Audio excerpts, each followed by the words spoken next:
क्यों करवाया जाता है बच्चे का मुंडन संस्कार?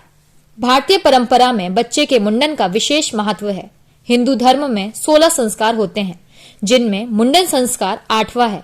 इस संस्कार के दौरान बच्चे का मुंडन किया जाता है, यानी उसके जन्म होने के बाद पहली बार सिर के बाल उतरवाए जाते हैं। मुंडन संस्कार को चूड़ा कर्म संस्कार भी कहते हैं। इससे पहले 7वां संस्कार अन्नप्राशन होता है, जिसमें बच्चे को पहली बार ठोस आहार खिलाया जाता है।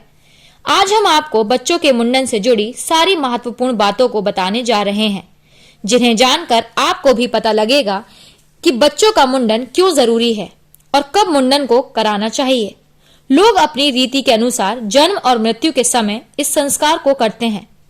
मुंडन करवाने की परंपरा सदियों से चली आ रही है।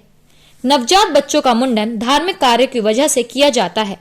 जब शिशु जन्म लेता है, तब उसके सिर पर गर्भ के समय से ही कुछ केश यानी बाल पाए जाते हैं, जो अशुभ माने जाते हैं।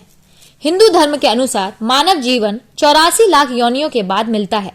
पिछले सभी जन्मों के ऋण को उतारने और पाप कमों से मुक्ति के उद्देश्य से उसके जन्मकालीन केश काटे जाते हैं, और ऐसा ना करने पर दोष लगता है।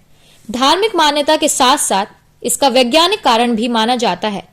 पौराणिक मान्यताओं के मुताबिक शिशु के मस्तिष्क को दुरुस्त करने, वृद्धि को बढ़ाने और गर्भावस्था की अशुद्धियों को दूर कर मानवतावादी आदर्शों का प्रतिस्थापित करने के लिए मुंडन संस्कार करवाया जाता है।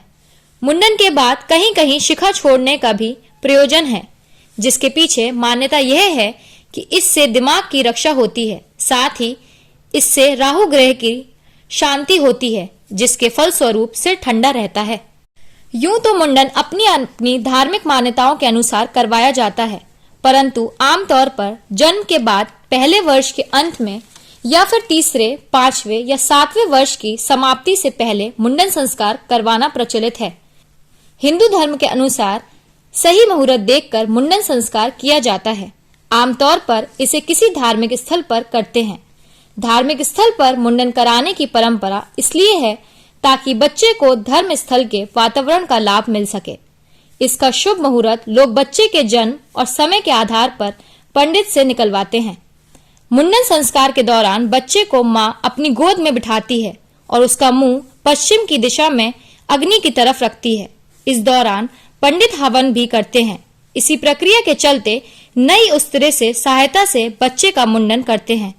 हालांकि कुछ परिवारों में बाल पंडित से भी उतरवाए जाते हैं। इसके बाद गंगा जल से बच्चे का सिर धोया जाता है। फिर बच्चे के सिर पर हल्दी व चंदन का लेप लगाया जाता है। अगर बच्चे के सिर पर किसी तरह का कट लग जाता है तो इस पेस्ट से जल्दी ठीक होने में सहायता मिलती है। इसके बाद बच्चे के बालों को किसी भगवान की मूर्ति के आगे समर्पित किया जाता है या फिर नदी में बहाया जाता है।